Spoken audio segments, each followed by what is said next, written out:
Estamos de volta, segundo bloco do CBN em Foco, nessa terça-feira, dia 18 de abril de 2023, são 16 horas e 7 minutinhos. Daqui a pouquinho a gente vai conversar com Juliano Freire, jornalista e escritor também. Jornalista, né? Sim, também jornalista. Também, ele já está aqui com a gente, pois é. E autor de livros infantis, né? Hoje é um dia super especial para a literatura. Bala, conta aí pra gente, hoje é o dia da literatura infantil, dia do... Como é que é? Hoje é o Dia Nacional do Livro Infantil. Dia 18 de abril. Essa data foi escolhida para homenagear Monteiro Lobato, escritor paulista, acho que o pai, é considerado o pai da literatura infantil brasileira, que nasceu em 1882 e deu pra gente um dos maiores presentes, que é o Sítio do Pica-Pau Amarelo, né? Que faz parte, pelo menos eu, que já tenho meus 40, acordar e não assistir o Sítio do Pica-Pau Amarelo, alguma coisa estava errada no dia, tinha que ser um domingo. Né? E a gente cresceu com toda aquela imaginação e você via na TV e pegava no livro, familiarizava. Eu acho que o Sítio do Pica-Pau Amarelo, Monteiro Lobato, em toda a sua literatura, claro que não se resume só ao sítio, ele deu a gente essa familiaridade com a literatura. Trouxe para perto, né?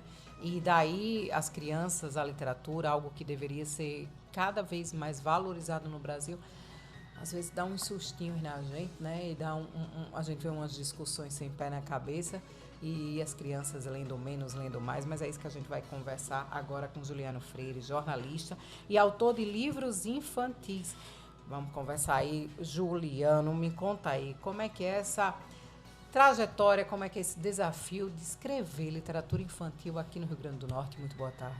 Boa tarde, Suzy. Boa tarde, Alisson. Boa tarde, ouvinte da CBN Natal. É um prazer estar aqui no CBN em Foco e falar de um assunto que nos dá muito prazer, muita alegria, que é a literatura infantil. Essa aventura começou mais ou menos em 2002. Meu filho, na época, o mais velho, tinha 3 anos.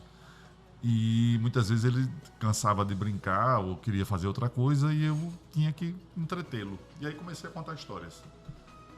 Aos 12 anos de idade, fazendo um parênteses, eu já escrevi histórias só que de espionagem em outros países, em outras... Eu lia muito, gostava muito de ler. Você ainda tem, Juliana, esses escritos? Tenho, mas estão guardados na casa dos meus pais. Se eu chegar lá agora, não vou saber encontrar rapidamente, mas... Escrevi 4, 5 por aí, mas não terminei esses livros. E aí aquilo ficou adormecido. Quando passou uns 20 anos, mais ou menos disso, eu comecei a contar histórias em casa para meu filho. E que coisa boa, Suzy. Essas histórias viraram livros. Todos esses 4 livros são histórias que eu contava para o meu filho. Então, de repente eu cheguei num dia, comecei a escrever. E demorei 4 anos para lançar o primeiro livro. Eu escrevi quando ele tinha 3 anos, lancei quando ele tinha 7. O nome dele é Luca, possivelmente está nos ouvindo. E contava histórias de monstros, histórias de um menino aqui nas rocas, que é o Pereira, o segundo livro. O primeiro é Doninha Marimbondo, que é uma fábula moderna, porque a Doninha ela é mãe solteira. Olha! Então, o marimbondo quer devorá-la, quer prendê-la, ele está faminto, está há muito tempo sem se alimentar, só folhas e tal, precisa de carne. E ele consegue pegar essa formiga depois de muito tempo, só que a formiga vai, como a gente diz no popular, vai dar um nó nele, vai dar um L. Um L nele bem bacana, mas com argumentos. E o livro, ele trabalha muito a questão do maniqueísmo, ele não é justamente maniqueísta. Por quê? Porque nem quem é mau é totalmente mau, nem quem é bom é bobinho, é bobo, é tão inocente assim. Ninguém é totalmente ingênuo. E aí eu acho que entrou o jornalismo, misturou nisso, porque as histórias têm uma sequência, começo, meio e fim. Né? A gente vê, eu gosto muito do Tarantino, cineasta, porque ele quebra isso. Mas como você está lidando com a criança, você conta uma história. Tem que ter um final, né? Tem que ter um final. Agora, eu tenho uma característica. Eu não me preocupo em... eu vou passar tal mensagem. Eu vou escrever o Pereira para mostrar que todo menino pobre que joga bola vai vencer no esporte. Não. O Pereira, ele também estuda. Ele mora aqui no bairro das Rocas. Eu vi. Eu tive uma alegria muito grande com esse livro, porque foi o único lançado por editora. E houve uma época em que ele era sorteado na ESPN Brasil. Olha. Que legal. tinha um programa chamado Loucos por Futebol. E aí a praia do Alisson também. E eles sorteavam. Durante algumas semanas eles sortearam esse livro. Foi lançado pela editora Cortez, sem querer fazer aqui nenhum merchan. Não, tranquilo. E se pensou até em fazer trilogia, lançar outros livros com o mesmo personagem. E há alguns anos atrás bateu na trave uma ideia de torná-lo um curta-metragem com atores. A gente tentou aqui a obtenção de uma lei, né, de uma lei cultural em Natal, mas terminamos não conseguindo ainda. Mas eu tenho muita fé que esses livros poderão um dia virar desenho animado, poderão um dia virar peça de teatro, poderão um dia virar um curta-metragem, porque esse universo, Suzy e Alisson, tem público. As crianças gostam de livros, as crianças gostam de leitura, gostam de folhear o livro em papel. Claro que elas adoram desenho animado, animação, mangá, séries de televisão, canais como Nickelodeon, tudo. Eles gostam de tudo isso, mas eles gostam do livro. Agora, os livros precisam chegar aos leitores. Juliana, a gente estava conversando aqui antes de começar a entrevista sobre exatamente essa demanda, né? O livro chegar à criança e a criança ser incentivada também a olhar naquilo ali que é algo que parece separado, mas que ali você faz uma viagem incrível sem precisar sair do lugar, né? Hoje em dia a gente tem uma disputa, os pais usam as telas de forma geral, tanto a TV como o celular, como o tablet, de babá. Sim, é muito cômodo, né? E o livro, pois é, o livro, na primeira infância, até pelo menos os 6 primeiros anos da criança, o livro precisa que alguém leia junto, ou que alguém folheie e diga o que está acontecendo. Esse cuidadozinho com a vida, com a educação dos filhos, você sente que tem diminuído com esse... Eu acho que a vida de hoje ela é muito complexa e muito rápido e muito rápida e muito descartável. A gente está chegando na era da inteligência artificial. Daqui a pouco, na nossa profissão jornalística, já existem, né, experiências com textos produzidos por algoritmos. Daqui a pouco nós vamos ter histórias também, inclusive já temos, né, experiências de programas e inteligência artificial que produz esse tipo de material, de música, até filmes, vídeos. Então a gente está numa era muito complexa, muito complicada, muito difícil. E a criatividade talvez seja uma das últimas fronteiras que o ser humano possa se manter ainda produtivo e relevante. Então, uma coisa que eu acho que nunca vai morrer, eu acho que é a relação pai, filho, mãe, filho, livros, escola, aprendizado. Senão vai acabar a própria essência da gente existir. Com certeza. Né? Então, a questão da leitura depende muito de casa, depende muito da família. A escola é um complemento e tanto. Eu já tive em várias escolas que fazem trabalhos magníficos, que as crianças com 6, 7, 8 anos estão escrevendo histórias já, lançando livros também. Eu pude participar e assistir algumas experiências dessas. Mas é fundamental que haja um apoio em casa.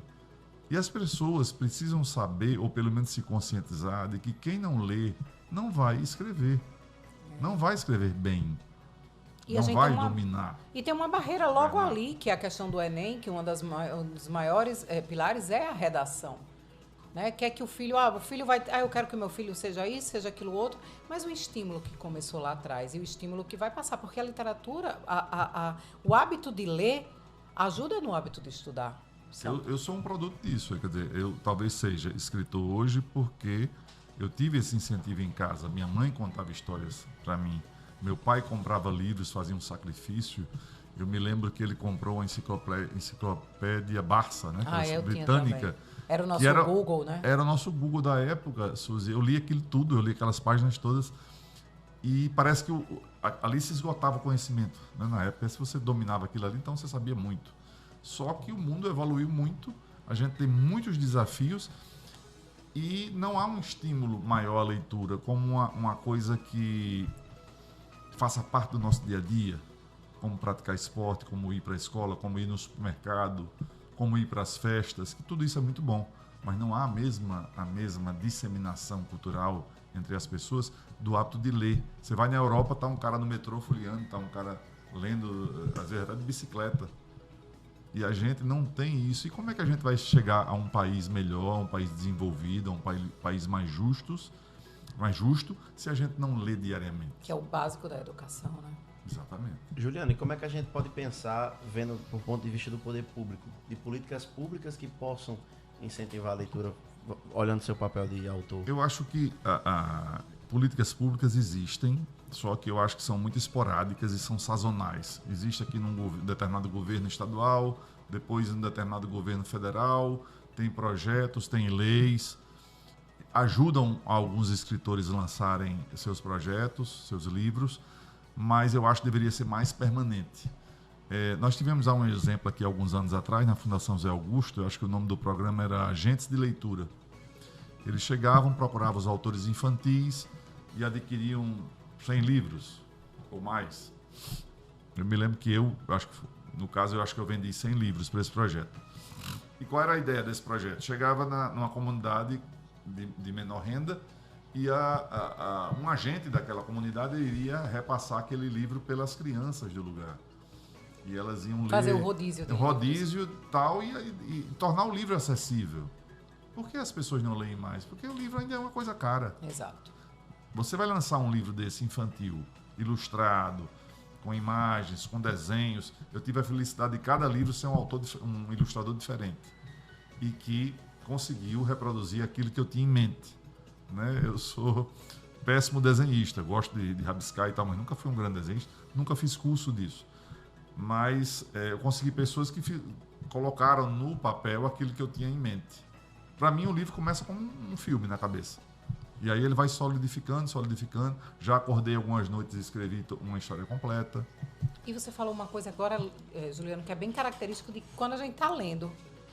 Quando eu leio, por exemplo, eu amo Sidney Sheldon desde quando eu tinha 14 anos de idade. Reverso da medalha. Então, Lembrança da Meia-Noite, e daí vai. Então, assim, eu leio novamente, eu tenho esse hábito, eu leio um livro, eu leio ele um monte de vezes, e leio hoje em dia a que ficou no lugar dele, entre aspas, né, que era a secretária dele, ela continua escrevendo o mesmo tipo de literatura.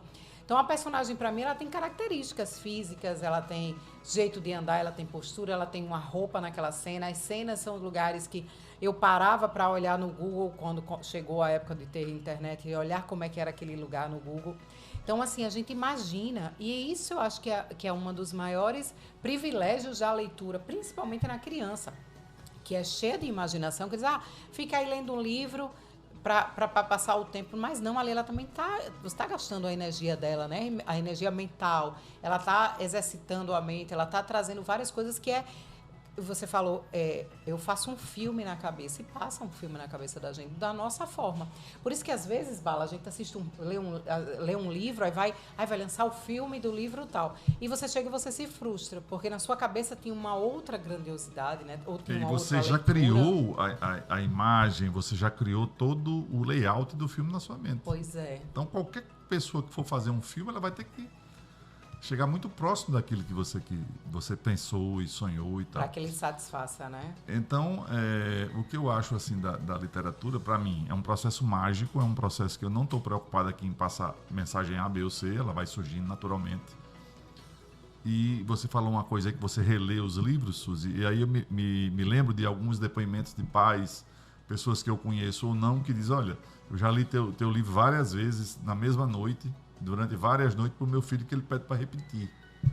E leitura é repetição. Não existe nunca é do mesmo jeito. Nenhum livro só. A criança leu o meu livro. Sim, mas ela tem que ler os outros livros, tem que ler vários livros. Isso tem que ser um hábito. Exato. E mesmo cansado, o pai e a mãe precisam ler, precisam fazer esse trabalho em casa. Não é só esperar que o professor faça isso. Eu queria dar um depoimento rápido aqui de fazer justiça, eu acho que é uma oportunidade interessante. Alguns anos atrás, a vereadora Eleika Bezerra, que tem uma vida dedicada à educação, Com certeza. ela tinha um projeto interessantíssimo. Ela, com o próprio salário dela de vereadora, ela comprava, a assessoria dela contactava vários escritores infantis, e ela comprava uma determinada quantidade, 50 livros de um, 50 de outro e por aí vai. E ela montava um estante com livros infantis, uma estante de um papelão mais resistente e doava para as escolas. Não me lembro agora o nome que ela dava ao projeto, mas é uma coisa fantástica, quer dizer, porque tem uma coisa nessa equação, Suzy, que também precisa ser dita, sem nenhuma sem nenhum melindre, sem nenhum problema. Que os escritores precisam também ter um retorno econômico daquilo que eles produzem. É uma profissão. Né? Tem que ter amor, mas gente, as por exemplo, contas chegam, a gente chega numa livraria, se você... É a maior dificuldade hoje para a gente lançar um livro de edição do autor. Um livro que vocês viram aí, ninguém é melhor do que ninguém, mas você vê que tem uma qualidade gráfica, tem uma qualidade... tem um conteúdo, tem uma apresentação. Os detalhes chamaram bem. Tem uns detalhes, uma ilustração de nível, quer dizer, um livro bem editado. Os 3 que eu lancei por edição do autor são livros feitos aqui em Natal, não é fora. O único que foi feito fora é o Pereira. E a gente simplesmente tem uma dificuldade de distribuição e tem uma barreira em parte das livrarias, não são todas. Mas algumas livrarias cobram 40%, 50%. Para a gente vender um livro. Não são todas, mas uma parte faz isso. Então, como é que a gente vai conseguir lançar? Pois é, porque você como é que a gente vai fazer? Você não faz, por mais que seja algo que você ame e tal, mas é algo que leva um tempo, algo que leva um esforço. E eu não estou falando aqui a você nem de lucro. Eu estou falando de que você pague as contas. Custeie, pague o livro. Não é uma coisa que se faz por dinheiro. Seria lindo, né? A gente fazer, poxa, eu virei agora um best-seller, estou sendo lido. E às vezes não vira, não estou falando só de mim, de outros. A gente tem José de Castro aqui, um escritor maravilhoso. A gente tem a saudosa Salizete Freire, que se foi o ano passado. Aqui eu faço minhas homenagens, que eu acho que é um dos, possivelmente o maior nome da nossa literatura infantil, que muita gente ainda não conhece. E quem viu as palestras de Salizete, quem se encantou com o trabalho de Salizete, sabe do que eu estou dizendo. Foi a única potiguar que concorreu a um prêmio Jabuti em literatura infantil. E a gente aqui tem muita qualidade dos nossos autores. Agora, é preciso chegar à criança. Algum tempo atrás, eu conversei com algumas pessoas. Eu não sou político, nem quero ser candidato a nada, mas sugeri a algumas pessoas aqui no estado para se pensar num microcrédito. E a gente tem que aproveitar, muitas vezes, o microfone para defender uma ideia dessa. As pessoas pudessem obter um pequeno financiamento, ou microcrédito, ou a fundo perdido, não sei. Ela poderia pagar com parte da sua produção e lançar seus livros, lançar uma peça no interior com seu grupo de teatro, lançar um CD, fazer uma exposição de pintura, sei lá, o que ela tivesse de arte para fazer.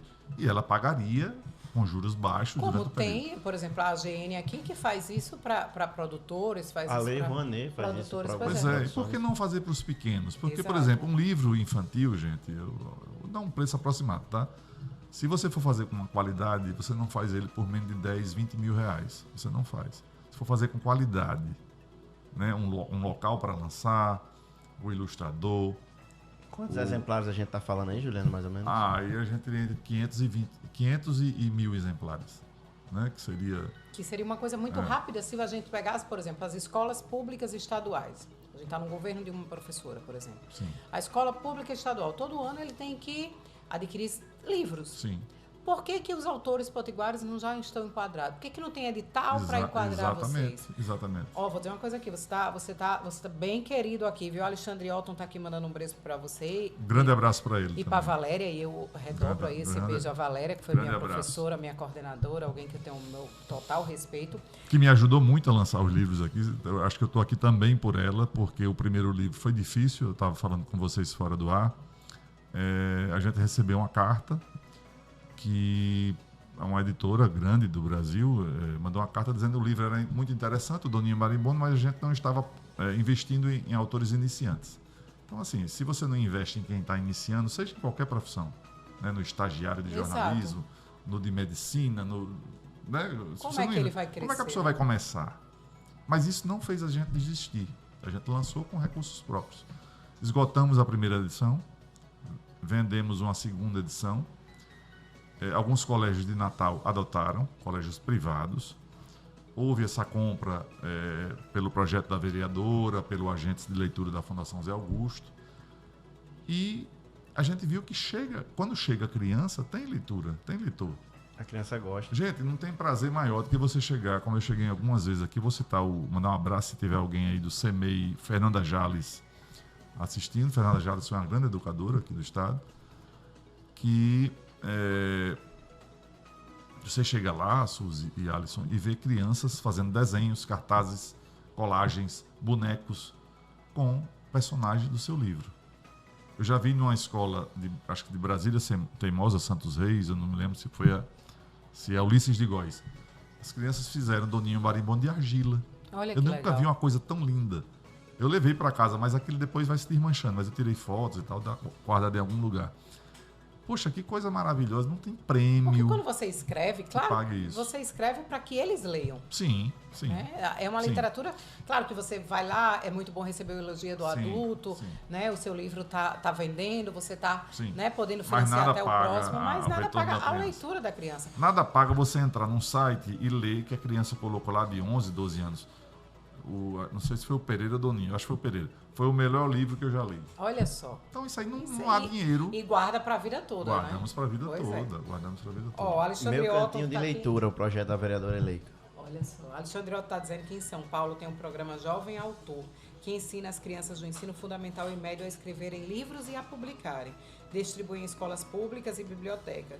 A sugestão seria uma cooperativa do autor para baratear os custos de venda, principalmente para os autores iniciantes. Que o Alexandre... Aí está a Samara Mendes aqui dizendo que você é um excelente escritor, jornalista responsável competente. Quando isso você é está falando, eu verdade. vou mostrando aqui para o Mostra pessoal aí de os casa livros. de livros. Nicole Credírio está aqui falando, a Isadora Alencar, Giovana Tonelotti, Lúcia Vasconcelos, ó, Juliano tá aqui. A fama tá grande no YouTube. Que bom. Que Todo bom. mundo aqui elogiando. Se eu pudesse, eu lançaria pelo menos um por ano. Era a Antes minha da vontade. gente se despedir, a gente tá chegando no final. Ainda dá para comprar algum deles? Como é que a Eu, gente faz? com essa questão temos a gente pode falar aqui os nomes? Sim, fica à vontade, Fica à Juliano. Nós vontade. temos no Praia Shopping a livraria Nobel, vende o Gumercindo. O Pereira, o Doninho Marimbondo e o Felizardo contra a Bruxa da Feira, eles estão esgotados. Olha que maravilha. Mas o Gumercindo tem disponível. Eu acho que tem alguma outra livraria, mas agora o que eu me lembre mesmo é a Nobel, que funciona no Praia Shopping, Do querido Amauri. do querido Mauri. Sim. Pois é. Mauri, que é esse homem ligado à cultura, né? Demais. A gente Um grande sujeito, um grande Exato. profissional. Também foi aluno de Valéria. Também. Exato. É muito querido. Juliana, foi um prazer lhe receber aqui. Juliano Freire, autor, jornalista e autor de livros infantis. Eu queria que você deixasse algum local onde é que as pessoas lhe encontram para entrar em contato. Eu tenho o Instagram, Juliano Souza, com Z, o Juliano Souza, e quem tiver interessado em ter acesso ao livro, pode mandar uma comunicação, a gente vê se foi Natal, pelo menos é mais fácil a gente entregar, a gente vê uma maneira do livro chegar a essas pessoas. Bem rapidinho, 10 segundos. Fique à vontade. Eu acho que não adianta, é muito importante a gente ter o dia estadual do livro infantil. Eu não me lembro, se eu não me engano, eu acho que é 8 de setembro.